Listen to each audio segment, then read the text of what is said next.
know, we've had a real good morning. We've caught a lot of fish, but Dean and I like to take a little break, eat a little bit of lunch, drink a Coke here. So while we're doing that, we thought it'd be a real good time to tell you about some of the baits we're using and how we're rigging them.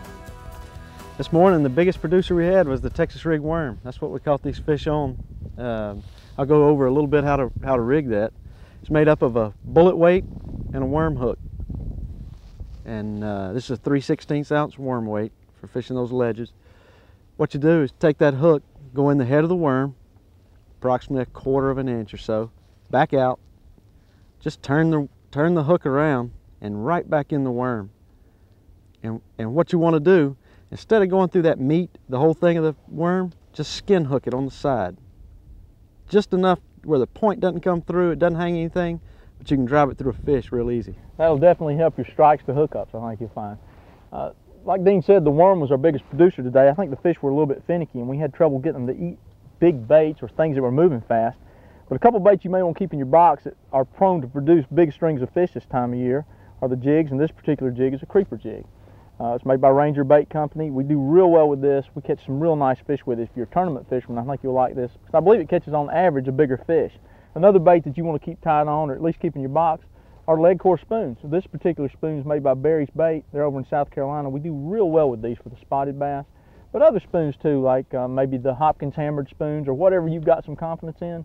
This is a big fish catcher, and particularly if you can see fish while you're fishing. You see them moving around your graph. They're coming up off the bottom, maybe chasing some of the fish you've got hooked. Drop that down. It's a great change up.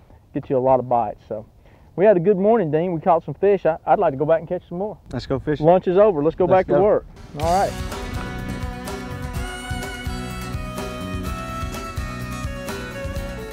There's one there, Mac. Oh, yeah. That feels like one we're looking for. You hit that jig too, Mac. Oh yeah, I can see him now. Oh boy, I can see him now. That's a nice fish. That's a nice fish. Got that jig. There he comes. Oh yeah. Nice spotted bass. That's the ones you're looking for. That's on the that ones. deep structure. And this is why we like to use a jig. Good grief, well, he got it all too. You can get those big bites with that jig. Yeah, so far this is the first one we caught with a jig. Right. Right. You know, we're having trouble getting them to bite it. And if you're a tournament fisherman, if you'll throw the jig, you'll catch more fish like this, as opposed to just keepers. A lot of times you have to be more patient with it. You might sacrifice some numbers, That's but right. that's the end result right there. Nice heavy fish. He just couldn't stand that jig. So.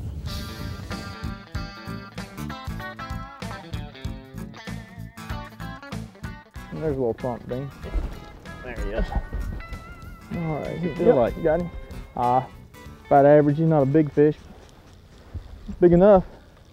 Well, he was way, way, way down there. This fish was, well, he was in over about a 55-foot bottom. Yeah, I knew you were way down there. But you know, and I know your experience will tell you the same. It's not at all uncommon this time of year. I've caught them as deep as 70, but 50, 55 is pretty common. Nice keeper. Not bad. Keep the fish. Yeah, don't be afraid. And I think depth's a relative term. You know, here on Lake Lanier, all the numbers we're telling you about Lake Lanier may vary a little bit depending on where you fish. But for the most part, in big southern inland impoundments, Spot. yeah, that's a good one. And you can catch a lot of fish like that, 50, 55 feet. So. Look at his color, Mac. You're talking about being real deep. That he was, you know, there's not as much light down there. Sometimes when you catch them that deep, they'll be kind of pale. Let's see if he can get back down there. He was way down there. See? Oh yeah, straight down. He'll be just fine. All right. Oh, there's a little bump, Dean. Oh, dadgummit, missed him. I'm gonna fire it back down there. There he is. He's got mine Get now, one? Mac. You got it. Yeah, you got him. There you go. Come up. Well, he's swimming up with it. Boy. Look how he's coming up. That's kind of odd. Now he's going the other way. There. He's going Dadgum, I blew her chance at a double there, Dino. No. Oh well.